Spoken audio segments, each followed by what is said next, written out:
एक बार मेरा दूरदर्शन में लाइव फोन इन प्रोग्राम हो रहा था, डायरेक्ट क्वेश्चन आंसर। एक व्यक्ति ने मेरे से प्रश्न पूछा, वो लाइव था, काट नहीं सकते है ना। उसने प्रश्न पूछा, दीदी आपके जीवन में रंग ही नहीं है ना, सफेद रंग पहनते हो, कभी भी देखो सफेद रंग ही पहनते हो, कोई रंग ही नहीं है आपका जीवन। बताइए क्या जवाब देना है? मायूस होना है, गुस्सा करना है, चिल्लाना है? मैंने उससे पूछा, भैया आपने क्या रंग पहन रखा है? उसने बोला, मेरा लाइट ग्रीन शर्ट है और ब्लैक पैंट है। अच्छा, मैंने कहा आपके पास तो दो ही रंग है भैया, और आपको पता है सात, ये सफेद रंग में 7 रंग होते हैं। किस किस को पता है? किस किस को पता है सफेद रंग में कितने रंग होते हैं? कितने रंग मिलने से सफेद रंग बनता है? जैसे 7 सुरों से संगीत बनता है, वैसे 7 रंगों से सफेद रंग बनता है। मैंने कहा जीवन के जो 7 रंग है ना, वो मेरे यहाँ पास है। आपके पास 1 होगा, 2 होगा, 3 होगा, लेकिन मेरे पास कितने रंग है? 7 रंग। ऐसी पॉजिटिव थिंकिंग हमें कौन सिखाता है? कोई कुछ भी कहे, हमारे अंदर की स्थिति परेशान ना हो। हम परिस्थिति को नहीं बदल सकते, लेकिन हम अपने मन की स्थिति को बदल सकते हैं। हम अपने मन की स्थिति को खुशहाल रख सकते हैं, शक्तिशाली रख सकते हैं, स्थिर रख सकते हैं। ये हमारे हाथ में है। इसी विधि को राजयोग कहते हैं। राजयोग में 5 बातें बहुत जरूरी है राजयोग के अभ्यास के लिए। पहला परिचय, दूसरा निश्चय, तीसरा संबंध, चौथा प्यार, और 5वां प्राप्ति। एक तो खुद का पहचान होना, मैं कौन हूं। ये 5 तत्वों के पुतले को चलाने वाली मैं एक चेतना हूं, जिसका कभी नाश नहीं होता। मेरे अंदर सुख, शांति, पवित्रता, ज्ञान, आनंद सब कुछ है। वो इटर्नल है, इमॉर्टल है। मैं अविनाशी हूं, मेरे गुण अविनाशी है, मेरे स्वरूप अविनाशी है। और जब खुद को अच्छी तरह से जान लिया और खुद पे एक विश्वास होना, self confidence is the key for success. सफलता की पहली चाबी है आत्मविश्वास। खुद पर विश्वास करो। तीसरा, खुद से शरीर का, खुद से आपका, खुद से भगवान का संबंध क्या है। और खुद से सेल्फिश मत बनो, लेकिन सेल्फ लव जरूर रखो। खुद से प्यार करो। आत्मरति की बात मैं नहीं कर रही हूं, सेल्फ रेस्पेक्ट की बात कर रही हूं। खुद से प्यार करना माना आत्मगौरव रखना। 5वां, जब हम आत्मभाव में स्थित होते हैं, हल्के हो जाते हैं, डिटैच हो जाते हैं, कितनी आराम की महसूसता हम कर सकते हैं। इसी तरह राजयोग के अभ्यास के लिए परमात्मा की पहचान, परमात्मा पे विश्वास, परमात्मा से संबंध, परमात्मा से प्राप्ति और परमात्मा से प्यार, ये बहुत जरूरी है। हम आप सभी भगवान के सामने हाथ जोड़ते हैं। सच सच बताइए, कितने हैं जो प्यार से हाथ जोड़ते हैं? कई है लाचारी में हाथ जोड़ते हैं, कई है डर से हाथ जोड़ते हैं, प्यार से नहीं। ब्रह्मा कुमारी में एक बहुत सुंदर गीत है, प्रेम से बस 2 घड़ी प्रभु का ध्यान कीजिए। कैसे करना है प्रभु का ध्यान? कैसे करना है? प्रेम से। इसी को राजयोग कहते हैं। और राजयोग एक्सेप्टेंस सिखाता है। जो जैसे है उसको वैसे ही स्वीकार करो, उसे बदलने मत जाओ। और जीवन में थोड़ा भी अनकंडीशनल रहने की आदत हो गई। हम क्या सोचते पता है, ये सामने वाले मेरे जैसे, मैं जैसे कहती हूँ वैसे ही चले। This is highly impossible. ये पॉसिबल ही नहीं है। जैसे हम चाहते वैसे दुनिया नहीं चल सकती है। हर एक अपने विचार के अनुसार चलता है। जब हम सबको एक्टर्स समझकर पार्ट करेंगे, हर एक अपना पार्ट बजा रहे हैं, इसको एक्सेप्ट करेंगे, तब ऑटोमेटिकली बदलाव शुरू होता है। राजयोग हमें शुभ सोचना सिखाता है, सभी के बारे में शुभ सोचना, अच्छे विचार करना। जो हुआ अच्छा हुआ, जो हो रहा है अच्छा हो रहा है, जो होने वाला है अच्छा ही होगा। ये कहने के लिए कितना सुंदर है, लेकिन प्रैक्टिकली हम ऐसे करते हैं क्या? जब आपके पास कुछ बुराई है या आप दुखी है तो मैं कहती हूँ कोई बात नहीं बहन जी, दुख क्या है, रात जैसे है, सवेरे आ ही जाएगा। लेकिन वो ही दुख मेरे पास आता है, आप मुझे समझाओ तो मैं नाराज हो जाती हूँ। कहने के लिए आसान है, मेरे जगह पर खड़े होके देखो ना, पता चलेगा। इसीलिए ज्ञान उसे कहते हैं, परमात्मा ज्ञान के सागर है, परमात्मा ज्ञान में शक्ति है, वो हमें सिखाते हैं, खुद को खुद से जोड़ना सिखाते हैं, जिससे हमारे अंदर सबके साथ रहते हुए सबसे दूर रहने की एक स्वभाव बन जाता है। राजयोग से हम इस दुनिया में रहते वापस जाने की तैयारी करते। जैसे देखिए, मैं आपके गांव में उदगीर में पहली बार आई, मुझे जाना है, कल मेरे टिकट है, आते समय ही मैं वापस रिटर्न टिकट लेके आई हूँ। वैसे हम और आप सभी भी इस दुनिया से जाने के लिए टिकट लेके ही इस दुनिया में आए हैं। सभी के पास रिटर्न जाने टिकट है? ऐसे कोई है जिसके पास वापस जाने की टिकट नहीं हो? सभी के पास है कि नहीं है? बताइए, वापस जाने की टिकट सभी के पास है। लेकिन प्रॉब्लम क्या है पता है? कब जाना है ये पता नहीं है। अगर पता होता तो भगवान को मस्का लगा के ना थोड़ा सा चेंज कर लेते, ये संभव नहीं है। अच्छा, मैं आपसे पूछना चाहूंगी, आप सबने इंश्योरेंस किया हुआ है क्या? आजकल तो इंश्योरेंस बहुत होता है ना, गाय का, भैंस का,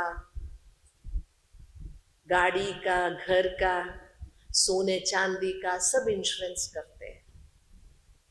ये जो इंश्योरेंस है ये आपके मरने के बाद या मैच्योरिटी के बाद मिलना है। आपने जो लाइफ इंश्योरेंस किया हुआ है वो तो आपके मरने के बाद आपके बच्चों को या जो भी बचते हैं उनको मिलेगा। तो क्या इस दुनिया से जब हम वापस जाते हैं, वापस नई दूसरी पढ़ाव की ओर जब हम आगे बढ़ते हैं, जिसको हम पुनर्जन्म कहते हैं, क्या उसके लिए आपने कुछ इंश्योरेंस किया हुआ है? क्या किया हुआ है? नहीं। इसलिए राजयोग इज अ इंश्योरेंस मेथड, हमारे साथ चलने वाली चीज है, जिसे साथ लेके जाना है। वो हम आधा घंटा भी अगर समय देते, खुद को देखते, भगवान को याद करते, उतना समय हमारे खाते में जमा हो गया जो हमारे साथ चलेगा। आपने जो पैसा कमाया, आपने जो रुतबा कमाया, आपने औहदा कमाया, आपने बैंक बैलेंस बनाया, जमीन खरीदे, घर बनाया, ये सब कुछ यहीं छोड़ के जाना है। जो हमने अच्छे कर्म किए, जो भगवान के नाम पे यह समय दिया, वो हमारे साथ चलना है। आप सोचेंगे हम हर रोज भगवान को याद करते, दिया बाती करते, हाथ जोड़ देते। सच में बताइए, जब दिया बाती करते हैं, हाथ जोड़ते हैं, तो हमारा मन कहाँ रहता है? भगवान को याद करते हैं, नहीं कर पाते हैं, मन कहाँ कहाँ भटकता रहता है। इसलिए राजयोग एक ऐसी विधि है जो परमात्मा, जो सृष्टि का नियंता है, जिसको हम शिव कहते हैं, उसके साथ संबंध जोड़ने की एक अनुपम विधि है। पहला दिन मैंने एक प्रश्न पूछा था, मैं आज अभी क्लैरिफाई करना चाहूंगी। शिव जी के शिवलिंग के ऊपर धारा पात्र जो बांधते हैं, पात्र बांधते जिससे पानी टपकता है ना, वो क्यों है? उसका कारण क्या है?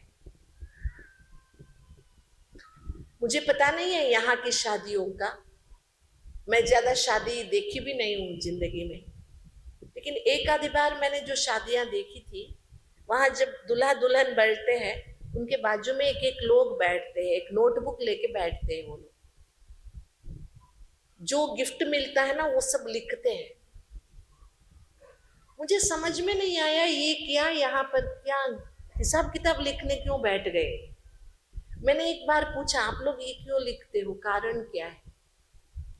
तो उन्होंने बताया कि हमारे रिश्तेदार जो भी आए हैं ना, वो क्या देते हैं वो हम लिख के रखते हैं, ताकि उनके घर में जब शादी होती है ना, तो हमें भी क्या करना होता है उसे, अगर वो चांदी देते तो हमें भी चांदी देना है, वो सोना देते वो हमें भी सोना देना है, वो साड़ी देते तो हमें भी साड़ी देना है।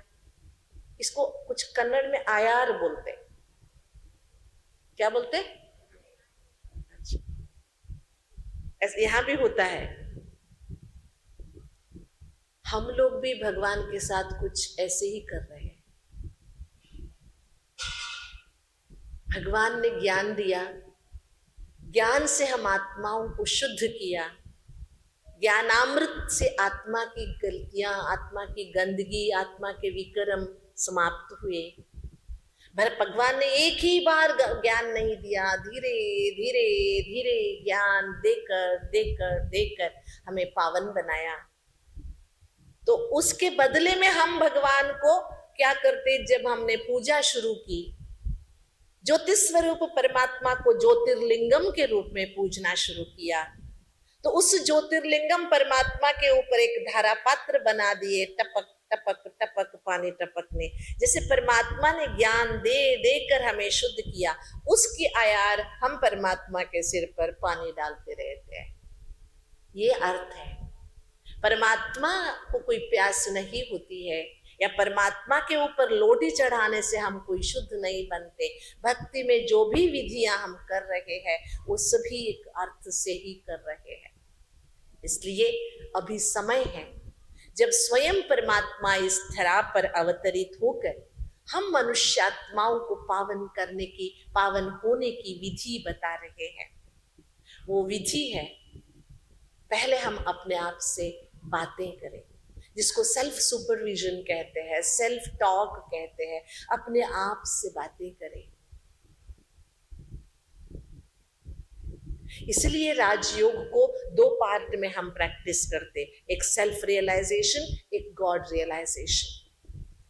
खुद को रियलाइज करो पहले, हु एम आई, मैं कौन हूं।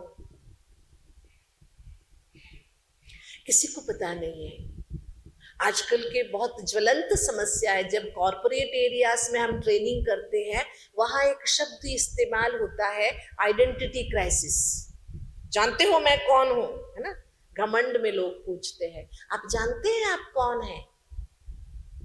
एक चेतन आत्मा है, एक ज्योति बिंदु है, एक अविनाशी सत्ता है, एक गुणों की धनी है, स्वधर्म के खान है, आपके अंदर सब कुछ है। जानिए, पहचानिए अपने को। दूसरा है गॉड रियलाइजेशन। आप सभी परमात्मा को मानते हो, जाने अनजाने सभी परमात्मा को मानते हैं। हमें कोई कष्ट नहीं है परमात्मा को याद करने में। जब परमात्मा शिव की बात होती है तो मुझे वचन बोले बिना रहा नहीं जाता मेरे से। मैं एक अकमादेवी का वचन बोलना चाहूंगी। जानते हो अकमादेवी कौन है? शरण संस्कृति की एक बहुत बड़ी वीर वैरागिनी है, तपस्विनी है। 12वीं शताब्दी में उसने घर बार छोड़ा और एक राजा के खातिर कपड़े भी उठा के फेंक दिए, अपने बाल को ही वस्त्र बनाया। तो जब घर छोड़ के जा रही थी तो उसकी माँ ने पूछा, अरे बेटा तुम बहुत छोटी हो। कहते 20 साल से छोटी उम्र थी उसकी। कहते हैं माँ ने पूछा, इतनी छोटी उम्र में तेरे रक्षा कौन करेगा? भूख लगी तो खाना कौन खिलाएगा? कहाँ सोएगी? साथ कौन चलेगा? ऐसे माँ दुखी होती है। तो अकमादेवी का एक इतना सुंदर वचन है, ಹಸಿವಾದಡೆ ಭಿಕ್ಷಾನ್ನ ಉಂಟು, ತೃಷೆಯಾದೊಡೆ ಕೆರೆ ಹಳ್ಳ ಬಾವಿಗಳುಂಟು, ಶಯನಕ್ಕೆ ಪಾಳು ದೇಗುಲ ಉಂಟು, आत्म संगातके चन्न मल्लिकार्जुना नीनेनगुंटु। कितना स्ट्रॉन्ग, एक डिटर्मिनेशन, एक दृढ़ता। एक छोटी सी लड़की जिसकी परमात्मा के प्रति इतनी श्रद्धा, कहती भूख लगे तो भीख मांग कर खा लूंगी, अगर प्यास लगे तो बहुत सारे तालाब है वहां पानी पी लूंगी, साथ में चलने के लिए तो साथी चन्न मल्लिकार्जुन ईश्वर है, सोने के लिए कोई मंदिर ढूंढ लूंगी। कितनी धैर्य की बात है। आज भगवान हमें कोई ऐसे नहीं कह रहा है घर छोड़ के आ जाओ, कहीं तो सो जाओ। घर गृहस्थ में रहते हुए परमात्मा को याद करो।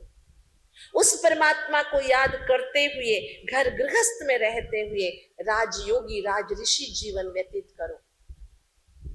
सब कुछ करते हुए परमात्मा के सामने अर्पण करो, तेरा तुझे समर्पण। इसी को राजयोग कहते हैं। और राजयोग की जरूरत क्या है? ಹೊಸ್ತಿಲಲ್ಲಿ ಹುಲ್ಲು ಹುಟ್ಟಿ ಮನೆಯೊಳಗೆ ರಜ ತುಂಬಿ ಮನೆಯೊಳಗೆ ಮನೆಯೊಡೆಯ ಇದ್ದಾನೋ ಇಲ್ಲವೋ, एक बहुत सुंदर वचन है। घर में जो सामने रहता है ना चौखट, उसको कन्नड़ में होस्तिलु बोलते हैं। कई घरों में उसकी पूजा होती है। किनके घरों में चौखट में घास उग सकता है बताइए? जिनके घर का यजमान ठीक ना हो। किसके घर में गंदगी भर सकती है? जो पूछने वाला ना हो। हमारे शरीर रूपी घर में गंदगी भर गई है। इतनी बुरी आदतों के वशीभूत हो गए हैं। आधुनिकता के नाम पर हम क्या क्या कर रहे हैं। बेचारे दुनिया में कई लोग हैं जिनको पहनने के लिए कपड़े नहीं है, और बेचारे ऐसे भी लोग हैं जो फाड़ के कपड़े पहनते हैं। एक बार मैं कहा तो जा रही थी, अभी ट्रेन में नहीं, फ्लाइट में जा रही थी। अभी मैं पोखरान जा रही थी तो बैंगलोर से मैं जोधपुर की फ्लाइट में बैठी थी। एक व्यक्ति पैंट पहना हुआ था, उसका घुटनों में कटा हुआ था पैंट। मुझे विचित्र लगा। फ्लाइट में आने वाले थोड़े ढंग के कपड़े पहनते हैं, ये फटा हुआ क्यों पहन के आया? मैंने कहा बेटा तेरे पास कपड़े नहीं है क्या? है कहाँ मारामारी कहीं की आएगी क्या? थोड़ा पैंट क्यों फटा हुआ है? वो हंस पड़ा। अरे दीदी आपको पता नहीं है क्या, ये फटा हुआ नहीं है, ऐसा ही पैंट खरीदा मैंने। अरे बाप रे, फटे हुए कपड़े कोई खरीदता है क्या? वो बोलता है दीदी ये ही पैंट अगर फटा हुआ नहीं है ना तो ये 5,000 में मिलता है, फटा हुआ चाहिए तो 10,000 देना पड़ता है। बताओ जी, फटा हुआ पैंट 10,000! अरे बाप रे, ये भी कोई फैशन है? ये भी कोई संस्कृति है फटे हुए कपड़े पहनना? हमें बड़ों ने सिखाया है पुराना हो तो भी ठीक है, फटा हुआ सिल के पहनो, है ना? फटा हुआ ऐसे नहीं, सिल के पहनो। ये फटे हुए पहनते हैं लोग। ये हमारी आधुनिकता है। कईयों को बेचारों को ना शरीर ढकने के लिए कपड़े नहीं मिल रहे, और कई जो कपड़े उसे फाड़ के पहन रहे हैं। क्या कहेंगे इसे? ऐसे क्यों हो गई हमारी संस्कृति? क्यों हम सभ्यता को भूल गए? इसका कारण कहीं ना कहीं हम अंदर से खोखले हो गए हैं। अंदर से खोखले हो गए, इसलिए बाहर से दिखावा कर रहे हैं। इसलिए स्वामी विवेकानंद जी एक जगह खूब कहते हैं, simply imitation is not civilization. किसी को यूं ही नकल करना कोई सुधार नहीं है। अगर सिविलाइज्ड बनना चाहते हो तो इमिटेट नहीं करो, फॉलो करो।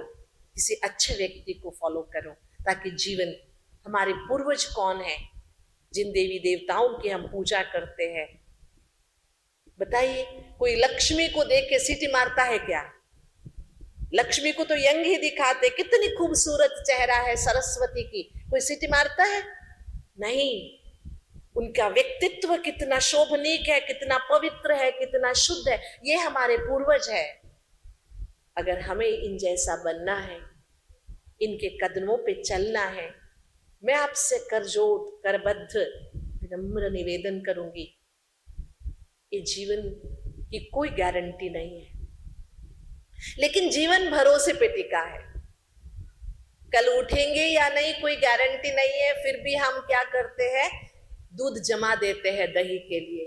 वो दही खाने के लिए कम उठते हैं, कल हम गारंटी नहीं है, फिर भी जीवन भरोसे पे खड़ा है, इसलिए दूध जमा देते हैं, इडली के आटा बना देते हैं, कल उठ के खाएंगे पता नहीं। भरोसे पे जीवन खड़ा है, उसी अनुसार भरोसा रखो भगवान पे, भरोसा रखो खुद पे, लेकिन कल पे टालना नहीं कोई भी बात। जो करना है आज ही करना है, अभी ही करना है, वक्त की कोई गारंटी नहीं है। इसलिए राजयोग माना खुद को आत्मा समझकर परमात्मा को याद करना, परमात्मा से कुछ भी मांगना नहीं, बच्चे बन के रहना। जैसे मैंने कहा, अगर हमारे अंदर मनोबल को बढ़ाना है, अगर हमें अपने पूर्वजों के पद चिन्हों पर चलना है, अगर हमें जीवनदाता भगवान का उपकार स्मरण करना है, अगर हमें खुश रहना है, खुशी बांटनी है, तो खुशियों के सागर, आनंद के सागर परमात्मा को याद करना हम जरूर सीखें। जब हम प्रार्थना करते हैं ना, तो कहते प्रसन्न वदनम ध्यायेत सर्व विघ्नोपशांतये। भगवान का वदन माना चेहरा प्रसन्न रहना चाहिए, लेकिन हमारा चेहरा कैसा है? अगर हम प्रसन्न रहेंगे तो हम सबको प्रसन्न रख सकेंगे। तो प्रसन्न रहने की विधि है, कहते हैं हर कोई अपने अपने आईने में खुद ही सुंदर दिखता है, लेकिन ज्ञान के आईने में खुद को देखो तो अपने अंदर की सारी खूबियां आप देख सकोगे। हर एक आत्मा के अंदर बहुत सारे अच्छाई है, विशेषता है, गुण है। उन सब को देखना है, पहचानना है, अनुभव करना है और देने वाले दाता की धन्यवाद करना है। ये है राजयोग। इस राजयोग के अभ्यास के लिए हमारे बड़ों ने हमें सिखाया है, योग माना यहाँ कुछ छोड़ना नहीं है, यहाँ कुछ तोड़ना नहीं है, लेकिन केवल जोड़ना है। जोड़ना है खुद को भगवान से, खुद को प्रकृति से, खुद को खुद से जोड़ना है। जहां से हम कटे हुए हैं, हम अपने प्रोफेशन से जुड़े हैं, हम पैसे से जुड़े हैं, हम संबंधों से जुड़े हैं, हम घरों से जुड़े हैं, हम गाड़ी से जुड़े हैं, इतना कि हम अपने जूते से भी जुड़े हैं, लेकिन हम खुद से जुड़े नहीं हैं। अब खुद से जुड़ जाओ, बी योरसेल्फ। देखो कितना आनंद मिलता है।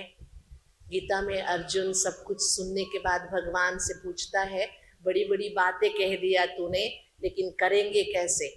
तो भगवान कहता है, अभ्यास योग युक्तेन चेतसा नान्यगामिना।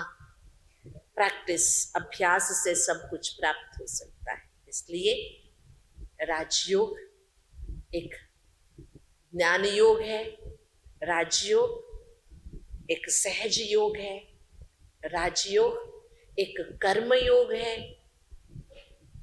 राजयोग बहुत सरलता से परमात्मा से बातें करने की एक संवाद है, अपने आप से बातें करने की। आप आने वाले दिनों में इस राजयोग का अभ्यास करें और खुद ही परमात्मा से बातें करने का तरीका सीखें, ताकि ये जो मानव जीवन है इसमें हम धन्यता का अनुभव कर सकें।